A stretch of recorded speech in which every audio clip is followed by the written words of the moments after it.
So we have here at CDDRL a program on American democracy and comparative perspective that has been going now for about 3 years. You've written extensively about, both in your book, Political Order and Political Decay, and in a number of journal articles about the dysfunctionality of American democracy.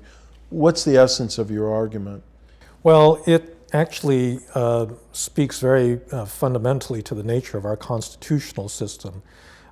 We, of course, revere the Founding Fathers, and they produced a system that has lasted, well over 2 centuries. So it's not something to take lightly, but I do think that it creates problems in the functioning of a modern 21st century government. So the Founding Fathers were very worried about the overconcentration of political power. They created a complex system of checks and balances by which power would check power and make it difficult for anybody to capture the whole of the government and to do things with it. So we have 2 powerful houses of our legislature. We've got a separately elected president who can be of a different party than the Congress. We have a Supreme Court that can overturn ordinary legislation, and then we have delegation to state and local government of many powers that are held in a unitary government in many other political systems. And then we've added other checks as well. So any one of 100 senators can put a hold on any executive branch appointment. The filibuster has now come to be used very routinely by the Senate, which means that you need a supermajority. So that's the institutional setup. The society side of this is 2 things. One is polarization. This is something many people have talked and written about, where it used to be that the 2 political parties overlapped very substantially. There were Southern Democrats and there were Northeastern Republicans, and usually you'd form a legislative majority by some coalition of groups in the center. They've totally split apart now.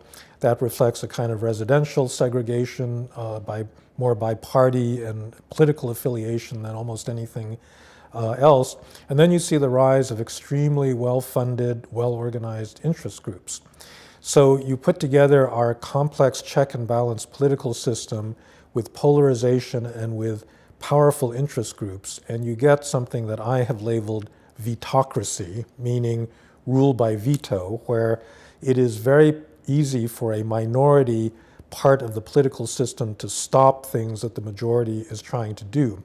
Now, this protects us, it's true, from tyranny, but it also protects us from doing things like passing a budget from year to year. Congress has not passed a budget under its so-called regular order now for about a decade. Because every year when it comes time to vote on a budget, there's a cliffhanger showdown between people that absolutely will not stomach any tax increases versus those that will not stomach any real spending cuts.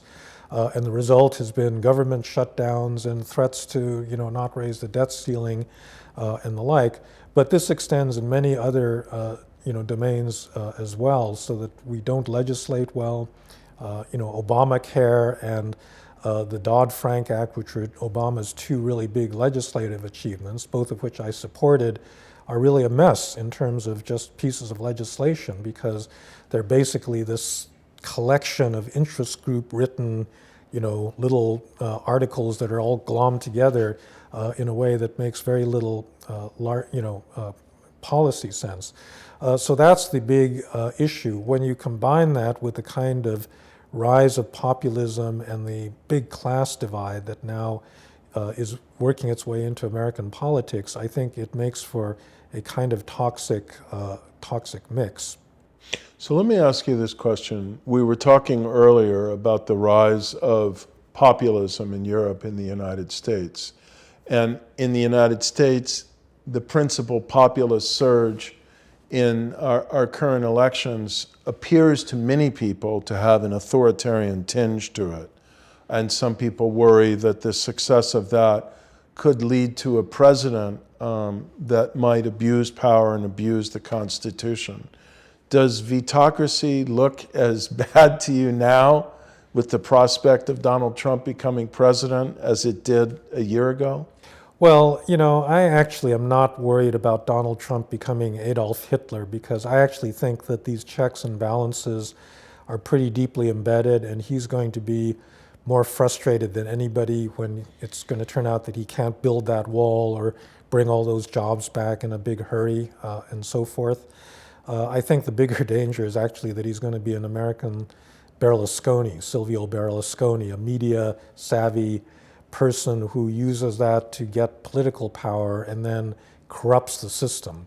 I think that's the bigger change. But I would say that actually we need some fundamental changes, which means that you do have to make the system a little bit more efficient.